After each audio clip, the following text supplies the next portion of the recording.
Si tu es entrepreneur comme moi, tu as déjà sûrement été confronté à l'une des ressources qui manquent le plus aux gens, c'est l'argent. C'est vrai, parce que lorsque tu veux monter un projet ou lorsque tu veux multiplier tes activités, comme on est en train de vouloir le faire actuellement dans notre projet Pisciculture Africa Food Industry, on a besoin d'argent.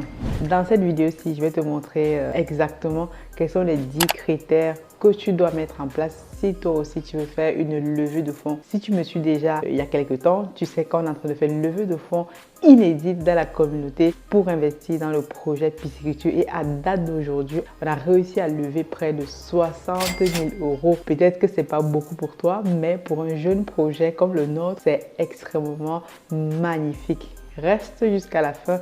Après le générique, nous allons parler de ces 10 critères que toi aussi tu dois mettre en place si tu envisages un jour de faire une levée de fonds.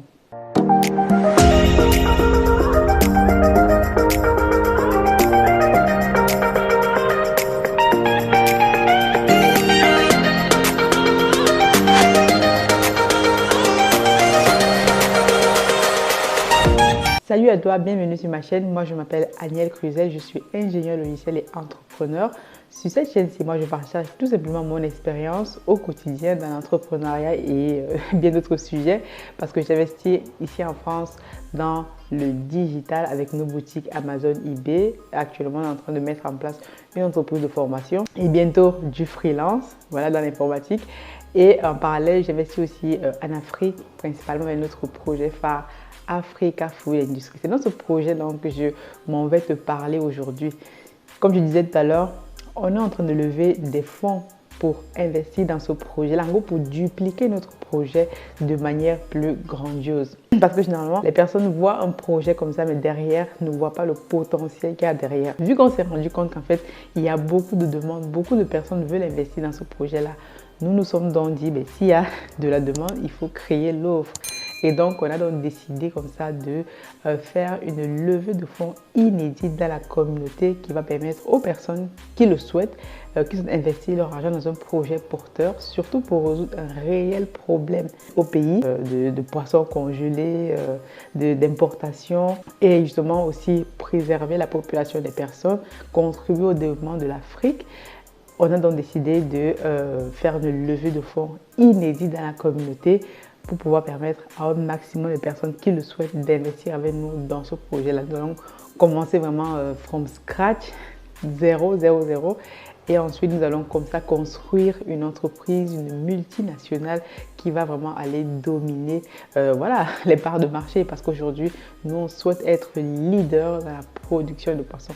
Mais pour ce faire, je vais donc te parler ici des 10 critères qu'il faut mettre en place si un jour, toi aussi, tu aimerais te lancer dans le levée de fonds au moins d'entreprise, te dire ah ben on vient de faire une levée de fonds, de prendre 15 000 euros. Moi j'ai plein d'entreprises comme ça qui me démarchent tous les jours et la première chose qui m'est en avant c'est que on a fait une levée de fonds de 15 millions d'euros pour ça et moi j'ai dit waouh, quand on voit une entreprise qui fait une levée de fonds pareil, c'est qu'elle est vraiment prometteuse. Et bien nous aussi dans la communauté, nous devons avoir des entreprises qui font des levées de fonds voilà, des 100, 400 000 euros, pourquoi pas, parce qu'on doit investir dans nos projets et comme ça contribue réellement au développement d'un réel projet sur le continent. Premier critère, lorsque tu veux faire une levée de fonds, déjà avant de commencer à te parler de critères, déjà il faut que je te parle en fait de vraiment la chose la plus importante. Lorsque quelqu'un veut investir dans ton projet, l'une des ressources les plus importantes que l'investisseur va regarder, c'est qui? C'est toi. C'est toi. Toi qui me regardes parce que toi, tu es la ressource la plus importante. Tu peux avoir un bon projet, tu peux avoir un bon business plan, tu peux avoir une bonne équipe, tu peux avoir etc. Parce que les personnes, quand ils veulent se lancer, ils vont regarder, je veux faire un business plan, un prévisionnel, toutes ces choses administratives, c'est très bien de les faire. Nous, on est en train de les faire. Mais la première chose que l'investisseur fait lorsqu'il va investir, il investit sur toi, sur la personne qui lui présente le projet. Donc toi, en tant que personne promotrice comme je suis, qui présente le projet, voilà, je dois être extrêmement claire dans ce que je dis. Je dois inspirer la confiance, la crédibilité, c'est ce dont on va voir. Donc, lorsque tu as compris ça, voilà, tu as presque tout compris parce que les personnes vont venir investir non pas dans ton entreprise, mais sur toi. Et l'avantage quand tu investis une personne, Tu vas donc maintenant aller regarder est-ce que cette personne est digne de confiance, etc. Donc, premier critère qu'il faut donc mettre en place, c'est l'intégrité. Ici, je vais te parler de quelques termes en anglais parce que ça sonne mieux dans ma quête en anglais. Integrity. People must have integrity. Tu dois fournir, tu dois en fait montrer que tu es intègre en fait dans ton projet, que voilà, que tu n'as qu'une seule parole, qu'on peut te faire confiance. Donc voilà, l'intégrité, c'est l'une des premières choses à mettre en place. Si ce n'est pas encore fait, les personnes ne vont pas te faire confiance si tu n'es pas intègre. Deuxième chose, c'est la passion. Lorsque je parle de ton projet, en fait, on doit sentir que tu es passionné. Je vais te raconter pour ça, en fait, une anecdote. La dernière fois, je vous ai dit, j'étais allée à la conférence avec le docteur Claudel. Et donc, pendant ce moment-là, en fait, j'ai eu l'occasion de discuter avec lui face to face par rapport à mon projet. Donc, je lui ai expliqué mon projet, je lui racontais, etc. Et à un moment donné, on s'est arrêté et tout. Je lui posais une question, il me disait, waouh! La manière dont tu parles de ton projet, tu es tellement excité, tu as les yeux qui brillent, machin, on sent que tu es passionné.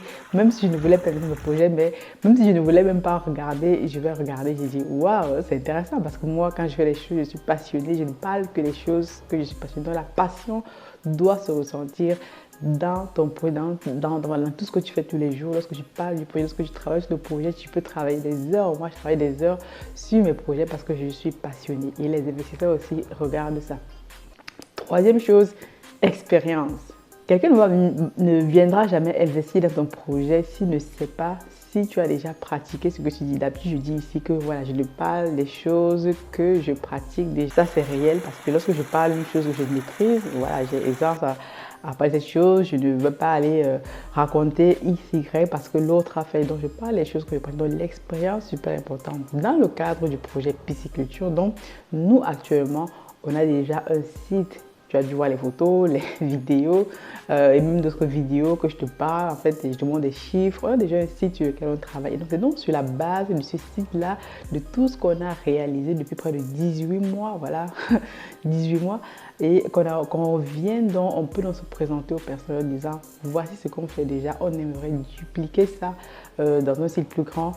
On a besoin juste de financement. C'est la même chose lorsque tu vas à la banque va te demander au-delà d'avoir les business plans, etc. Whatever, on va te demander c'est quoi ton expérience dans le domaine. Et donc, tu dois montrer en fait une certaine connaissance du sujet et du domaine. Quatrième chose maintenant, c'est knowledge. Knowledge, ça veut dire que tu dois savoir, tu dois maîtriser ton sujet. Lorsqu'on te parle de pisciculture, moi, la pisciculture, ce n'est pas mon domaine de prédilection. Mais en fait, je maîtrise le sujet parce que voilà, je me suis formée au fur et à mesure avec nos équipes sur le terrain, donc technicien. Je continue de me former tout le temps. Donc, lorsque je parle de ce sujet-là, c'est un sujet que je maîtrise, même si à la base, je ne suis pas technicien. Donc, c'est aussi ça que l'investisseur regarde. Cinquième chose maintenant, c'est skills. Il faut que tu aies des compétences réelles en fait pour pouvoir mener à bien ce projet-là. Parce que l'investisseur va regarder, oui, il investit sur toi, mais est-ce que tu as des compétences en vente? Est-ce que tu as des compétences en marketing? Est-ce que tu as des compétences en communication? Est-ce que tu as des compétences en management des personnes? Est-ce que tu as des compétences à gestion des conflits? Est-ce que tu as des compétences vraiment? Tu as des compétences en quoi et ça se voit tous les jours. Moi, pour te donner un exemple, je travaille avec des personnes au pays ici et donc l'une des choses que j'ai apprises depuis, c'est qu'il est beaucoup, vraiment très dur de travailler avec des personnes. Donc les personnes, chaque personne vient avec ce qu'il amène et donc toi qui es promotrice, leader du projet, tu dois essayer de comprendre déjà ces personnes-là et de travailler avec elles en harmonie, de pouvoir donc manager les personnes. Voilà, c'est vraiment la gestion de projet que je fais au jour le jour. Donc ça, ce sont des skills, des compétences qu'il faut que tu mettes en œuvre, qu'on voit lorsque tu parles de ton projet. Donc l'investisseur, l'actionnaire, regarde ça aussi. Sixième chose maintenant, c'est le leadership. Le leadership, c'est quoi? Comme je disais tout à l'heure, voilà, tu as un projet, tu es leader du projet, comme moi je suis promotrice de mon projet. Donc tous les jours, j'ai des équipes, tous les jours, je dois prendre des décisions, etc. Donc un leader, en fait, comme je disais dans une précédente vidéo, on ne se proclame pas leader, on est leader naturellement. Voilà, ce sont des personnes avec qui tu travailles, en fait, qui vont te, qui te voient comme leader parce que tu leur montres le chemin, tu leur montres une vision, tu implémentes ta vision au jour le jour, tu mets en place des équipes, tu mets en place des systèmes. Il y a des systèmes, donc save yourself time and money. tu mets en place un système qui fait que tu ne sois pas là, que tu sois là, chacun fait exactement ce qu'il a à faire. Donc, septième des choses maintenant, c'est le commitment. Commitment, en français, je ne sais plus c'est quoi, comment on dit ça, commitment ou engagement. Voilà, les mots viennent mieux en anglais. Donc, commitment, ça veut dire que lorsque l'actionnaire veut investir dans ton projet, il doit savoir que tu as le commitment. Ça veut dire que tu ne vas pas abandonner lorsqu'il y aura des vents forts, lorsqu'il y aura des tempêtes, lorsqu'il y aura des choses qui ne marcheront pas, des problèmes, etc. Est-ce que tu vas abandonner au premier problème? Est-ce que tu vas give up, comme disent les Anglais? Donc ça aussi, c'est l'un des critères que tu dois montrer que voilà, quel que soit le problème qui se pose dans ce projet, s'il y aura des problèmes, il y aura des challenges, je n'appelle même pas ça des problèmes, ce seront des challenges. Et dans les challenges, comme on le sait, dans les difficultés, il y a des solutions, il y a de l'argent à se faire. Donc, c'est aussi ça réellement que l'investisseur regarde. Est-ce que cette personne est capable de supporter la banque? Est-ce que cette personne est capable de faire ça? Même si elle ne sait pas tout, mais elle est capable de, voilà, de ne pas abandonner. La seule chose qui pourrait t'arriver, la pire des choses qui pourrait t'arriver, c'est que tu abandonnes en milieu de chemin. Et là, voilà, c'est la catastrophe. Huitième des choses maintenant, c'est la vision. La vision que tu as de ton projet doit être vraiment une vision à long terme. Moi, dans le projet pisciculture, je dis aux personnes, lorsque vous voulez investir, en fait, vous savez qu'il faut savoir que vous n'allez pas avoir le rendement là-dessus. Je dis ça à mes équipes. Si vous mettez en fait dans le mindset quelqu'un qui voit plus loin, qui n'attend pas réellement une vision, une rentabilité maintenant, alors vous allez travailler pour le long terme. Beaucoup trop de personnes veulent investir dans des projets, mais ils pensent qu'ils vont avoir la rentabilité maintenant. Ce n'est pas ça. Lorsqu'on investit de la façon dont je suis en train de le faire là, en tant qu'actionnaire, construire une multinationale, une entreprise qui va vraiment réellement changer le game sur place, il faut avoir une réelle vision. Donc, neuvième chose maintenant que tu dois mettre en place comme critère, c'est être réaliste. Réalisme. L'actionnaire doit savoir que tu as les pieds sur terre, que voilà, tu ne lui vends pas du rêve. Je ne vous vends pas du rêve, je donne exactement clair et net, chiffre à l'appui, ce qui va se passer.